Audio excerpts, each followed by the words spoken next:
She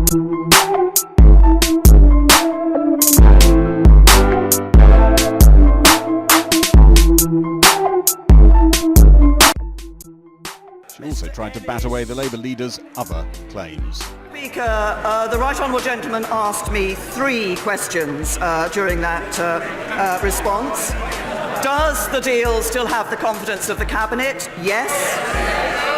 Does Cabinet collective responsibility still apply? Yes. Does the Cabinet want to avoid no deal? Yes, the Cabinet wants to ensure that we leave the European Union with a good deal, and that is this deal. Nicky Morgan sends May no-deal Brexit warning after Commons defeat. This was a signal. Theresa May's crushing defeat in the House of Commons yesterday was a signal. There is no majority for a no-deal outcome to Brexit, Nicky Morgan insisted last night. The former government minister was appearing on the BBC's Newsnight programme when she made the comments.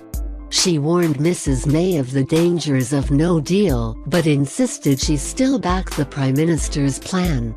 She also said senior ministers and aides should resign in the event of no deal. Referring to Tuesday's Commons defeat over a finance bill to instate no-deal preparations, Ms Morgan said, "This was a signal that there is no majority in the House of Commons for a no-deal outcome to Brexit. But because of the nature of the legislation, it doesn't actually stop a no-deal. And the way to stop no deal is to put another deal in place, and we are going to vote on that next Tuesday." The former Education Secretary added she thought it was important for there to be senior ministers and aides who in the event of a no deal would have to resign. She said, "To make it clear that we are not accepting a no deal. The numbers are only going to grow in respect of a no deal." She argued the big question for Parliament was, how do we get to a position where a deal can be put in place that is going to command the confidence and support of the majority of MPs?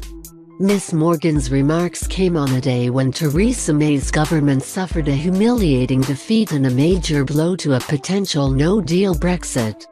MPs in the Commons are due to recommence a 5-day debate on Wednesday to discuss Mrs May's much-criticised withdrawal agreement to leave the EU. The session, due to begin after Prime Minister's questions at about 1 p.m, will be opened by Brexit Secretary Steve Barclay.